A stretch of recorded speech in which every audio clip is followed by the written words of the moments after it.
Bismillah. Və salatu və selamu ala Resulullah. Hocam, modern dünyada indi hamımızın başımız ailəyə, övlada, uşağa, işə qarşı hərəmizin bir dərdimiz, sərimiz, belə dünyalıq olaraq bir şeylər istəyirik, bir şeyləri düşünürük, planlar qururuq. Bu planların içində imanımız əriməsin deyə, bu planların içində iman ikinci məsələyə düşməsin deyə, həmişə imanımızı diri və canlı, qüvvətli saxlamaqdan ötürü bizə və bəyinə vasitəsilə izləyənlərə nə məsləhət görərdiniz? Bismillah, elhamdülillah, və salatu və selamu ala Resulillah. Əslində, bugün müsəlmanlar olaraq bizim imanımızı qorumaqla bağlı qarşılaşdığımız imtahanları və bu imtahanlar üzərində, yəni bu imtahanlarla qarşılaşarkən nələr bizi, imanımızı qoruyur? Allah Resulü sallallahu aleyhi ve sellem bir hədisində bunu bizə çatdırır. Bu hədis, yəni indi qeyd edəcəyim hədis tam hal-hazırda yaşadığımız, içərisində olduğumuz axir zaman halını ifadə eləyir. Yəni içərisində olduğumuz dövrün çətinlikləri hədisdə bildirilir və bu dövrün riskləri bildirilir və özümüzü necə qoruyacağımız bildirilir.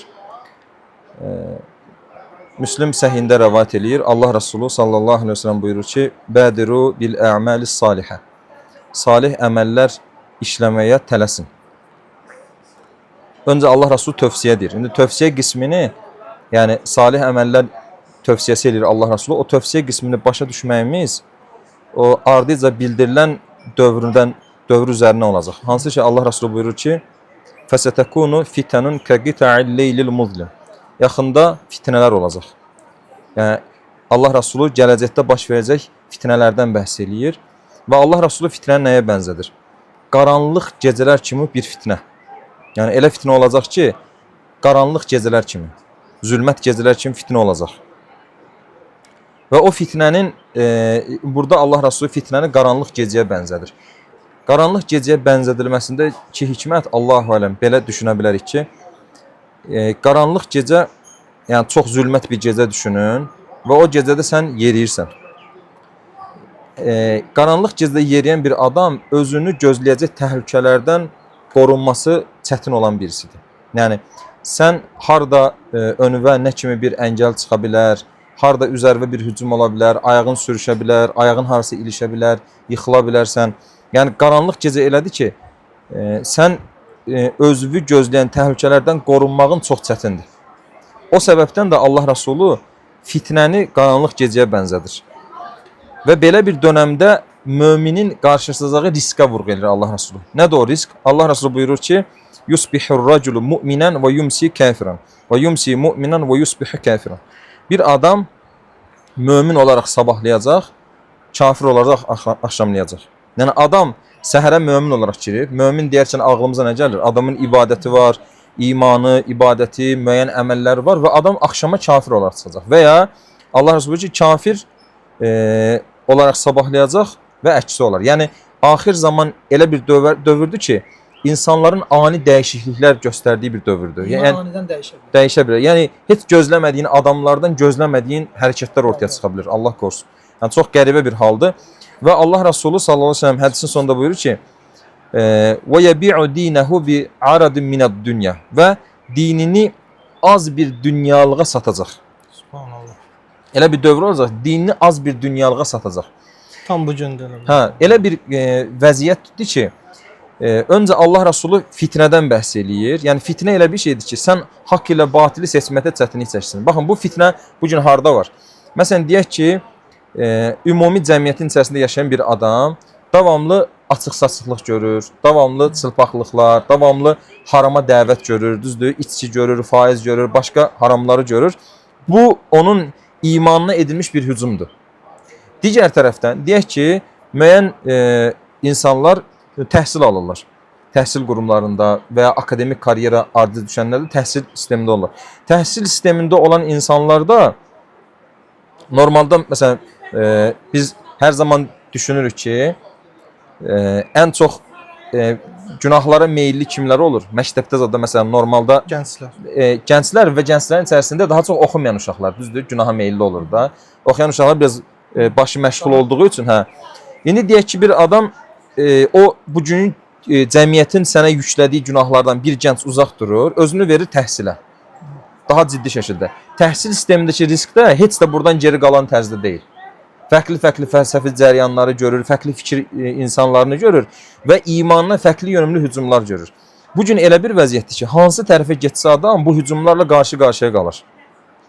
Və haqq ilə batil bir-birinə qarşı olduğuna görə fitnə ortamları belə ortamdır. Məsələn, biz diqqət etsək, Peyğəmbər sallallahu əleyhi və səlləmin risalətindən öncəki dövrə Quranda cahilə dönəmi deyilir. Cahilə dönəminin xarakterik özəlliklərinə baxdığımız zaman, məsələn, siyar kitablarını oxuduqda görürük ki, o dövrdə də necə idi? Haqq ilə batil bir-birinə qarşı vəziyyətdə idi. Necə deyir? "Və la telbisul hakka bil batil və taktumul hakka." Yəni haqqı batilə bir-birinə qarışdırmayın, haqqı gizləməyin. Yəni elə bir dövrdür ki bu yəhudilər haqqındadır bu aya, amma cahilə dönəmində də haqq ilə batil bir-birinə qarşıdır. Haqq ilə batil qarşılığı olduqda insanlar haqqı seçməkdə çətinlik çəkirlər. Yəni haqqın nə olduğunu da bilmir insanlar və ya öyrənməkdə çətinlik çəkirlər. Bir yandan imana olunan hücumlar, bir yandan haqqla batilin bir-birinə qarışıq olması, belə bir ortam və belə bir ortamda Allahın səndən tələb etdiyi nədir? Mömin kimliyi, mömin şəxsiyyəti qoruyacaqsan. Mömin şəxsiyyəti qorumaq da çətindir həqiqətən. Niyə? Çünki sən iş mühitində, ailə mühitində, bir ticarət eləyərkən, hər hansı bir yerdə dinin həssasiyyətini gözləməkdə, yəni gözləməyə çalışdıqda ciddi şəkildə problemlərlə qarşı-qarşıya qala bilirsən. Bütün bu problemlərin içərisində mömin şəxsiyyəti qorumaqla mükəlləfsən. O səbəbdən də axir zamanda, yəni belə bir dövrdə yaşayan bir mömin imanını qoruyaraq, əməllərini qoruyaraq ölüb gedərsə, ümmətin 13 əsr ərzində, yəni müsəlmanların izzətli olduğu dönəmlərdə xüsusən ki, 13 əsr ərzində zəiflik dönəmləri də olub, amma izzətli olduğu dönəmlərdə yaşayan bir müsəlmanla nisbətdə qiyamət günü Allahdan alacağı qat-qat çox olur. Çünki sən çətin dövrdə yaşayırsan. Yəni sən düşün ki, müsəlmanların fəthdən fəthə getdiyi, müsəlmanların izzətli olduğu dönəmləri düşün. Məsələn, qərbli yazarların əsərlərində rast gəlinir, deyir ki, adamlar nədən şikayətlənirlər? Deyir ki, övladlarımız hamısı ərəb dili öyrənməyə çalışır. Övladlarımız özlərini ərəblərə bənzədirlər.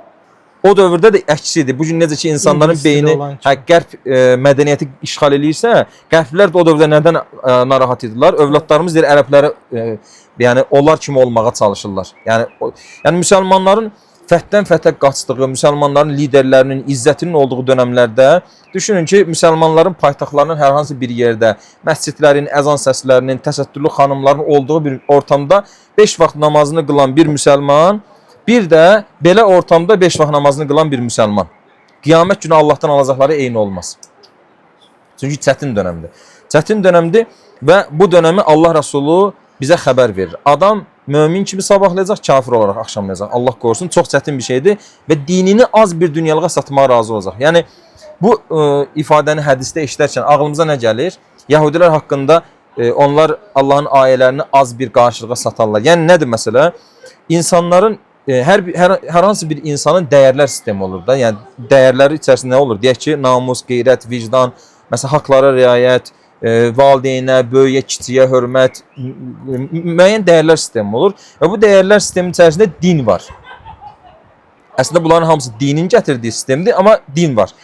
İnsan elə vəziyyətə gəlir ki, belə ortamlarda sanki öz dəyərlərini dünyalıq üçün satmağa hazır olur. Yəni dəyərlərini ortaya çıxarıb, namus, qeyrət, vicdan hamısını satmağa hazırdır. Yetər ki, daha yaxşı dünya həyatı yaşasın. Allah Rəsulü buyurur ki, ən ucuz satacaqları şey din olacaq. Ən ucuz satacaqları şey dindir. Elə vəziyyət gələcək ki, insanlar dinini bazarlıq mövzusuna çevirəcək və az bir dünyalığa dinini satacaq. Yəni heç ciddi bir qarşılıq da istəməyəcək, Allah qorusun. Və əbədi. İndi də zaten elə artıq elə bir dövr var. Elə bir vəziyyətdir və Allah qorusun əbədi əzaba müstəhaq olacaq vəziyyətə gələcək. Və Allah Rəsulü bu halı təsvir eləyir. Buradan qorunma yolunu hədisin başında zikr elədi. Salih əməllərə tələsin. Demək ki, bu zamanda o insanın imanını itirmə təhlükəsi ilə qarşı-qarşıya qaldığı dövrdə kimlər özünü qoruya biləcək? Allah Rəsulunun tövsiyəsində salih əməllərə sarılanlar. Salih əməllərə sarılmaq o fitnə dönəmində sanki sənin üçün elə ki fitnəni qaranlıq gecəyə bənzətdi Allah Subhanahu. Qaranlıq gecədə Fənər. gedirsən təbii ki əlində bir fənər, bir işıq, nə məşəl nəsə olduqda sən təhlükələrdən daha yaxşı qoruna bilirsən. Çünki yolu aydınladan bir şey var. Salih əməllər bu zamanda yolu aydınladan nur kimidir. Salih əməllərin elə bir nuru var. İnsanın üzərində də o hiss olunur. Salih əməllər nədir bəs? Salih əməllər Allahın fərz etdikləri. 5 vaxt namaz, Ramazan orucu, həc, zəkat, ondan sonra digər ümrə, Allah Rəsulunun tövsiyə etdiyi əməllər və ən əsası. Baxın, bu gün müsəlmanlarda belə bir halda var ki, təəssüf olsun ki, 5 vaxt namazını qılır, orucunu tutur, adam deyir ki, sanki mən bununla kifayətlənirəm. Yox. Yəni mən də onu deyəcəkdim ki, bu əslində bizim etməli olduğumuz şeydə namaz, oruc, fərz, həc, yəni ümrə də öz yerində. Salih əməl dedikdə bunları anlamaq. Yalnız bu deyil, bu girişdir. Bu çox dar çərçivə. Olmazsa olmazdı, hə. Amma Allah Rəsulunun tövsiyəsi nədir? Salih əməl deyərkən burada məxsusən sünnələrə təşviq var. Çünki fərzlər imanı qoruyan qaladır. Fərzləri qoruyan qala sünnələrdir. Yəni biz buradakı salih əməllər, yəni imanımızı qoruyan salih əməlləri nə kimi başa düşə bilərik? Səhər axşam zikirləri kimi başa düşə bilərik. Duha namazı kimi, təhəccüd namazı kimi və bənzəri məsələn Quran tilavəti kimi, ən azından yoldakı daşı götürməyi düşünürəm. Sədaqələr. hə, yəni sədaqələr, insanlara faydalı olacaq hər hansı bir iş, yəni heç bir əməli kiçik görməmək. Yəni insanlara əngəl olacaq bir şey, deyək ki, maşın istifadə edə biləcəyimiz hər bir əməl. hə, məsələn maşın sürürsən, yola bir ağac düşübdü, sən bitər belə keçdin, fikirsən ki, arxadan da maşına gəlir. Hamı bu şəkildə keçindən biri düşüb, onu yoldan götürməlidir ki, cəmaət rahat keçsin. Allah Rəsulü bunun imandan olduğunu bildirir. Yəni ki, bu da əməldir və bu da Allahdan savabını umacağın bir əməldir. O salih əməlləri etdikcə insan, zikirlər, Quran tilavətləri və digər o möminlərlə bərabərliklər, məsələn, salih əməllərin ən əzəmətlilərindəndir. Möminlərin ən azı həftədə bir dəfə, 2 dəfə bərabər bir zikir halqasında oturmaları, bərabər Allahı zikr etmələri, bir Riyazu Salihin oxumaları, Quran oxumaları, hədis oxumaları, bir söhbət dinləyib öz aralarında müzakirə etmələri. Deyək ki, elə yerdə yaşayır ki, hansısa bir kənddədir. Adam deyir ki, biz azıq, 3-5 nəfər mömin. Tamam, 3-5 nəfər yığılın, 2 nəfər oturun. Ərşin kölgəsində kölgənə 2 nəfərdir Allah üçün. Ən azı 2 nəfər. Allah üçün bir araya gəlib və bir araya sevgi, Allah üçün bir araya gəlib ayrılan insanlar. Yəni toplanırlar. Nə üçün? Mənfəət yoxdur. Sırf Allah üçün bir araya gəlirlər və o şeylə də ayrılırlar. Bu belə ən önəmli salih əməllərdəndir və Allah Rəsulunun vədi nədir orada? Bağışlanmış olaraq qalxarsınız deyir orada. Düzdür? Yəni o baxımdan bu zamanda imanımızı qorumaq üçün heç bir əməli kiçik görməməliyik. Gücümüz nəyə yetirsə, sədaqələrdən, zikirlərdən, ibadətdən, Quran tilavətindən hər bir şeyi Allah üçün eləməliyik ki, ta ki müsəlman olaq ölüb bu dünyadan ayrıla bilək. Nə düşünürəm hocam bu məsələdə? Ümumiyyətcə burada 2 dənə ölçü var da, yəni az görmək məsələsi, bir də çox görmək məsələsi də. Əslində dində bu sayıla bilən, əllə tutulan fiziki bir şeylər deyil deyə bəzən dar çərçivəli insanlar düşünə bilərlər ki, misal üçün də dinimdən taviz verdim, məsəl üçün iş yerində namazı qılmadım və yaxud da nə bilim bir Allahın açıq haram qıldığı şeyə haram demədim, şey eləmədim. Yəni hər yerdə demək məcburiyyətin yoxdur, amma yəni sənin fikrin soruşulanda və sən söz sahibsən, orada sənin fikrin şey olunacaq, nəzərə alınacaq, amma sən fikir vermirsən. İndi ola bilər ki, bu məsəl üçün yüksək bir bürokrat ola bilər ki, bu şirkətdə və yaxud da ticarətdə yalan danışır, insanları aldadır. Yəni bu kəmiyyət olaraq düşünə bilər ki, milyonlarım var da, az bir dünyalıq qarşılığında satmıram. Amma biraz belə məntiqimizi işə salsaq, hər şeydə biz məntiqimizi işə salırıq axı, çıxartırıq axı, rasionallıq axı. Ən uzun nə qədər yaşaya bilərik? İnsanlıq tarixinin Quran-Kərim bizə dediyi Nuh peyğəmbər 950. 1000 il, tamam. İndiki də 60-70 il. Bu ümmətin ömrü 60-70 ildən normal. Mən ən yuxarısını görürəm, maksimumunu götürürəm. Axirət nə qədərdir? Sonsuzdur. Sonsuzun yanında sayıla bilən şey hamısı azdır. Hamısı azdır. Yəni istəyir bütün dünyanı sənə versinlər və səndən dinini alsınlar, səndən imanını alsınlar. Yenə də bir az bir dünyalıq qarşılığında satılacaq. Qəribə bir şeydir ki, insan sanki onu az görmür də. Halbuki o əldə etdiyin dünyalıq sənin əcəlvi də əngəlləmir. Sən yəni deyək ki, zəngin insanlar düşünür ki, imkanı olmayanlar vaxtı-vaxtında müalicə oluna bilmədiklərinə görə ölürlər. Amma sən də ölürsən. Dünyanın ən keyfiyyətli, bahalı xəstəxanalarında müalicə olunsan belə, ölürsən. Nəticədə, yəni o dünyalıq sənin bu yaşadığın müddət ərzində istifadə elədiyin şeylərdə əslində Bir də xırda əməllərdən deyəsiydim. bugünkü vəziyyətlə müqayisə eləyəndə, bugünkü hal-hazır vəziyyətlə orta səviyyəli bir insanın yaşantısı ilə çox zəngin bir insanın yaşantısında çox dəhşət fərqlilik yoxdur. Yəni yeyəcəyin mədən tutumu bəllidir, oturacağın bir evdir, sürəcəyin bir maşındır. Amma niyə görə insanlar artırma duyğusu içərisində olur? İnsanda kasıbları və digərlərinin ümumiyyətlə özəndirmə duyğusu olduğuna görə. İnsanda belə bir şey var ki, başqalarını özəndirməkdən sanki öz egosunu tətmin eləmiş olur. Məsələn, biz bunu bugün insanların status paylaşımlarında falan görürük də, yəni göstərmə şəxsi istirahətindən öncəlikli gəlir. Yəni düşün ki, bir adam hər hansı bir istirahət eləyəcəyi yerə gedir, heç bir şey paylaşmasa, çəkdiyi xərcə heyfi gəlir. Yəni çox gözəl istirahət eləsə belə niyə göstərmədi? Məsələn, bu göstərmə duyğusu, başqalarını özəndirmə, biz bunu Qurandan harda görürük? Qarun qissəsindədir. Qarun ehtişamlı qiyafətlərlə, zinətlər içərisində qövmünün qarşısına çıxdı. Qövmünün cahilləri də dedi ki, kaş ona verilən bizə də veriləydi. Yəni insan belədir, təəssüf olsun ki, və bəzi o dini dünyaya satan insanları əldə etdiyi dünyalıqlarla sanki burada əbədi qalacaqmış kimi mövqe sərgiləyən insanları gördükdə insan ağlına gələn bir ayə var. Malı toplayır, sayır. Əlləzi cəmə mələ və addədə yəhsəbu ənə mələhu əxlədə. Zənn edir ki, malı onu əbədi qılacaq. Bir də hocam, bayaq elə kamera arxasında biraz danışdıq. Elə burada da söhbət ağıla gəldi də. Ümumiyyətcə, yəni artıq yekunlaşdırdınız da yəqin ki, bir sual vermək istəyirdim. Dində ağlın rolu, yeri, yəni o şeylər var, elə düşünürlər ki, xurafatçıyıq biz, yəni dindarlar fəlsəfə ilə heç bir əlaqəsi yoxdur, məntiqlə bir əlaqəsi yoxdur. Yəni bayaq dediyim məsələ adi bir şeydir də, yəni biraz dərin, yüngülvari dərin də, lap belə çox güclü dərin. Yəni müsəlmanlar bu imanlarının altını doldururlar, yoxsa elə gözü yumulu?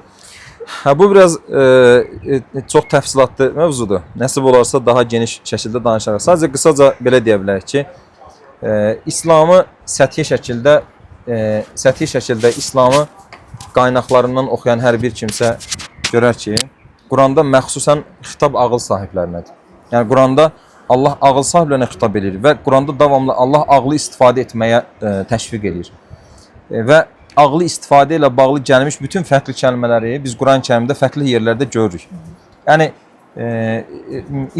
İslam bu mənada bir xristianlıq deyil. Çünki xristianlıqda bilirsiniz ki, rasional yanaşma ümumiyyətlə qəbul edilmir və sən hər hansı bir xristiyana dediyin zaman ki, mənə inancını əsaslandır, adam sadəcə deyər ki, bu dinə gir, bu təcrübə ilə əldə ediləcək bir şeydir deyir. Yəni sən təcrübə eləkdə başa düşəcəksən ki, doğrudur. Amma İslam elə deyil.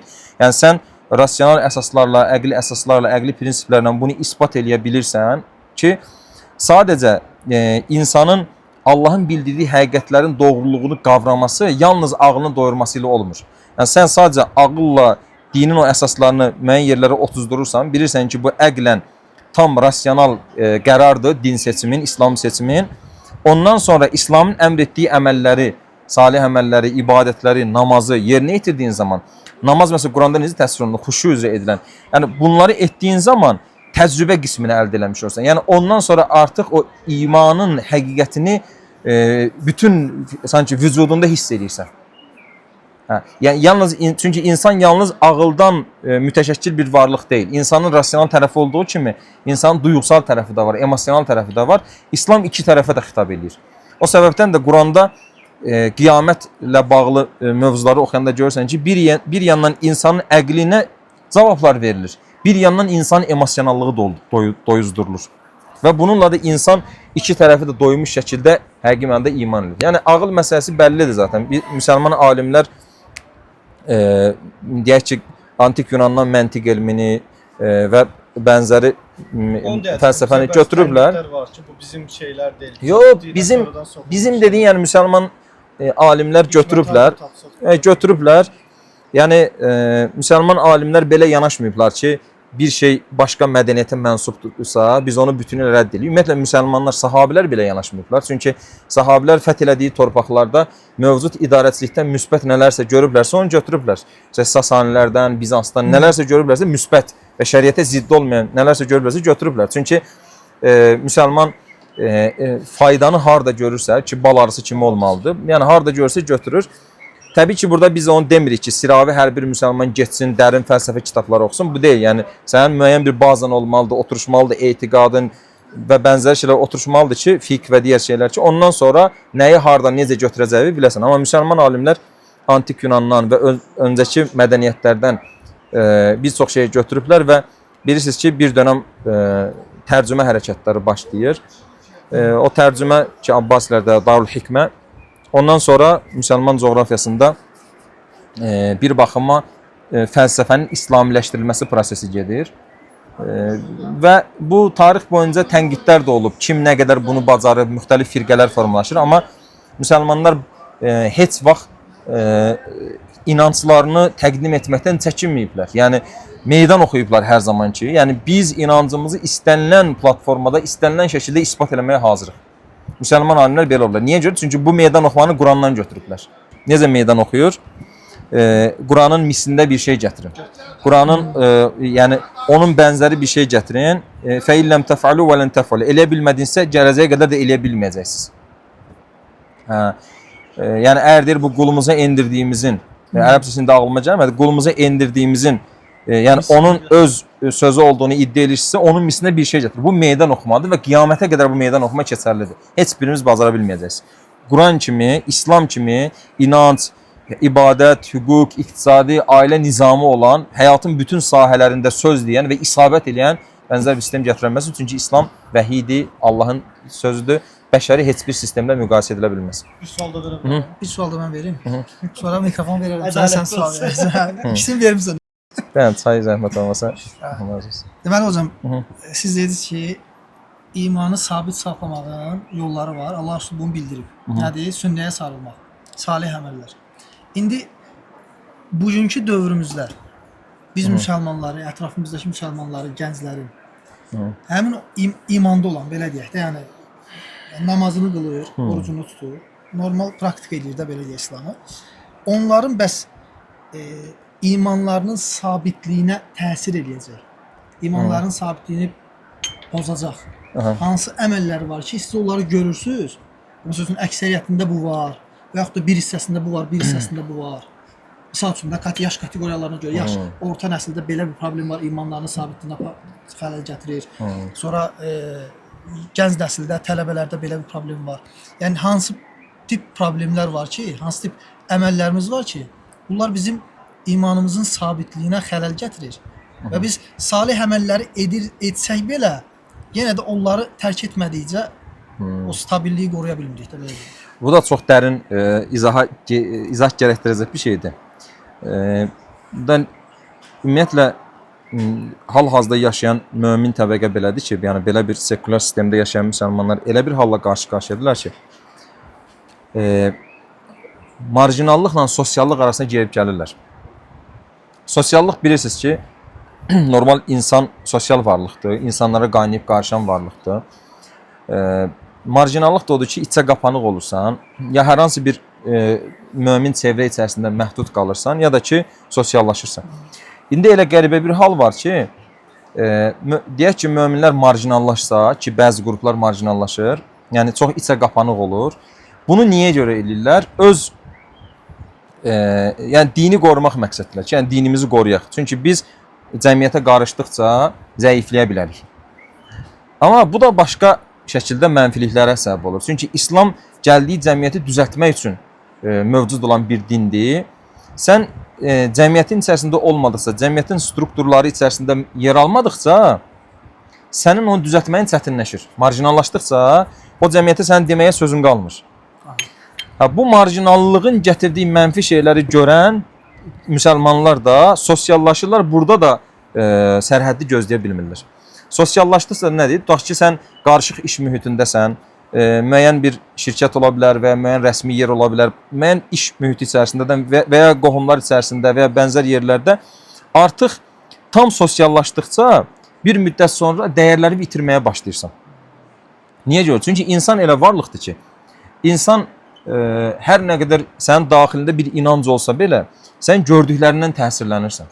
Yəni düşün ki, sən təksən, 100 nəfər adam var və 100 nəfər hamısı sənin inancının əksinə əməl eləyir. Sən inanc olaraq bax, rasionallıqla da əsaslandırmısan, hər yönündən deyirsən ki, mən doğru yoldayam və bunların etdiyi də məntiqsizlikdir, doğru yol deyil, düzdür? Amma bütün hallarda bu sənə təsir eləyir. Yəni çünki 100 nəfər başqa cürdür, sən başqa cürsən. Və belə bir mühitdə, yəni inancının yaşanmadığı bir mühitdə müsəlmanın sabit qalmağı çox çətindir. Və bu sosial ortamda olan müsəlmanlarda bir müddət sonra dəyərlərini itirməyə başlayırlar. Dəyərlərini itirdiyini görən marjinal qruplar daha da marjinallaşır. Deyir ki, biz də sosiallaşsaq bu vəziyyətə düşəcəyik. Biz də deyirik ki, ikisinin də müsbət və mənfi tərəfləri var. Burada çox çətindir dediyim, amma orta yolu tutmağa çalışmaq lazımdır. Necədir? Bunun konkret bir modeli yoxdur. Şərtlərə görə, nə bilim, iş mühitinə görə, bölgəyə görə, şəxsə görə hamısı dəyişkəndir. Yəni bunun bir standartı yoxdur. Ümumiyyətlə insan elə varlıqdır ki, insana standart tətbiq eləmək olmur. Yəni sən deyəsən ki, bu gün məsələn psixologiya, pedaqogika kitabları çox oxunur da. Psixologiyada hər hansı bir şey yazılır. Deyək ki, uşaq tərbiyəsi. Pedaqogikada bir şey yazılır məsələn. Buna bənzər şeylər. Bunları yazan adamlar yüzlərlə insan üzərindən təcrübədən keçirdikləri şeyləri yazırlar, düzdür? Amma bu o demək deyil ki, 101-ci insanda da bu effekt verəcək. Evet. Yəni çünki insan çox fərqli bir varlıqdır həqiqətən. Yəni bunu ora gətirdim ki, biz sosiallıqla marjinallığın arasında yer almalıyıq. Bu çox çətindir. Bir ayağımız bizim hər zaman dəyərlərimizə sabit qalacaq. Dəyərlərimizə sabit qalmaq nədir? İnanc sistemimiz, etiqadımız, bizə əməllərimiz. Bax, salih əməllər odur zaten. Sən sosial mühitin içərisində, qarışıq mühitin içərisində bir ayağın salih əməllərdə ciddi bağlı qaldıqca sənin burada asimli olma riskin azalır. Onun üçün nə lazımdır? Deyək ki, hər kəs, indi sosiallaşmaq dediyimiz şey bir nöqtədən sonra məcburi bir şeydir. Sən iş mühitindəsən, məsələn, qarışıq ofis mühitində qarışıq insanlar var və ümumiyyətlə cəmiyyət belədir də, yəni bəllidir. Burada sən necə sabit qalacaqsan? Davamlı oturub durduğun salih müsəlmanlar olacaq. Salih möminlər olacaq, hansı ki sənə Allahı xatırladan, sənə salih əməlləri xatırladan, inancı, axirəti, qiyaməti xatırladan insanlar olacaq ki, sən oradan aldığın enerji ilə, deyək ki, həftədə bir dəfə, 2 dəfə ən azı qatıldığın bir zikir halqasında oradan aldığın enerji ilə burada sabit qala biləsən.